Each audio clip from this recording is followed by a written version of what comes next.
Vamos a estudiar entonces el comportamiento termodinámico de un gas de Fermi ideal, es decir, donde vamos a tener partículas cuánticas que cumplen con el principio de exclusión de Pauli, eh, van a tener funciones de onda. Ese sistema va a estar descrito por funciones de onda antisimétricas respecto a una simetría de permutación de partículas y se encuentran lo suficientemente aisladas como para considerarlas no interactuantes, es decir, que forman un gas ideal de Fermi.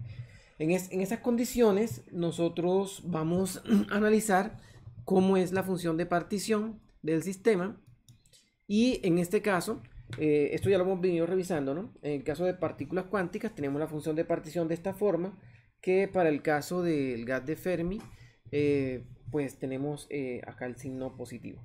En el caso de que habíamos estudiado de los gases de Bose, ese signo era negativo y pues teníamos que hacer la suma en cualquier valor de energía. En el caso de Fermi solamente los valores permitidos son tales que en un estado puede estar solo una partícula. O sea, una partícula no puede compartir el mismo conjunto de números cuánticos. Entonces, de esta misma forma, nosotros podemos calcular el valor, el número total de partículas sumando en los en los valores esperados que tenemos para cada uno de los estados. Y estas serían nuestras dos expresiones básicas con las cuales pues, podemos describir toda la termodinámica del sistema. Ahora bien, haciendo uso de la definición de las funciones de Fermi, ¿sí? Y tomando el límite donde podemos esta sumatoria convertirla a una integral, es posible para nosotros encontrar las expresiones que relacionan la presión con la temperatura, el número de partículas del volumen y la ecuación general que nos relaciona la presión, volumen, temperatura, es decir, las ecuaciones de estado. Esta es la primera parte que vamos a revisar. Ahora vamos a calcular con esto las cantidades termodinámicas. Entonces, la energía interna para el gas de Fermi la podemos calcular en términos de la función de partición, ¿sí? Como ya sabemos calcular esta función de partición en términos de las integrales de Fermi, nosotros vamos simplemente a expresar esto en términos de las funciones de Fermi y teniendo en cuenta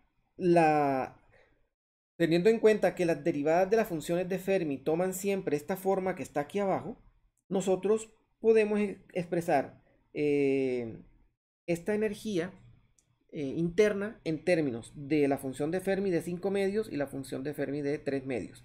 Como nosotros habíamos encontrado antes que esto está relacionado con la presión, el volumen, ¿sí? Y la temperatura, reemplazando este valor, o sea, si nosotros hacemos presión por volumen sobre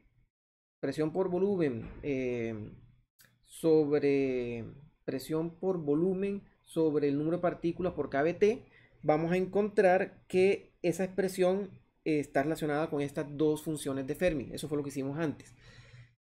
Teniendo en cuenta eso, podemos llegar a la expresión general de que el producto del volumen por la presión va a ser 2/3 de la energía interna, lo cual observamos en un gas ideal clásico y miren que también lo estamos observando acá en esta relación en el gas de Fermi.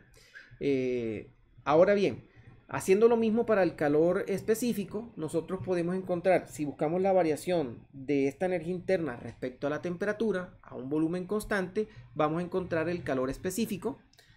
Para encontrar ese calor específico tenemos que tener en cuenta esta ecuación que ya la habíamos, esta ecuación se obtiene, aquí arriba habíamos obtenido habíamos encontrado esa expresión y teniendo en cuenta esta ecuación de recurrencia. Si nosotros hacemos eso, podemos encontrar el valor de este calor específico, que nos quedaría en estos términos. De igual manera, para la energía libre de Helmholtz, vamos a encontrar una expresión. Acordémonos que la energía libre de Helmholtz la podemos describir en términos de la energía libre de Gibbs. Si le restamos a la energía libre de Gibbs el producto de la presión por el volumen, vamos a encontrar esa energía libre de Helmholtz. Y con esto encontraríamos la expresión para la energía libre de Helmholtz. Ahora bien, ¿qué pasa con la entropía? Entonces, la entropía la podemos, ya conociendo la energía libre de Helmholtz y conociendo la definición de la energía libre de Helmholtz en términos de la entropía, podemos calcular la entropía. Entonces, Entonces, como la entropía la podemos nosotros expresar en términos de la energía libre de Helmholtz, la temperatura y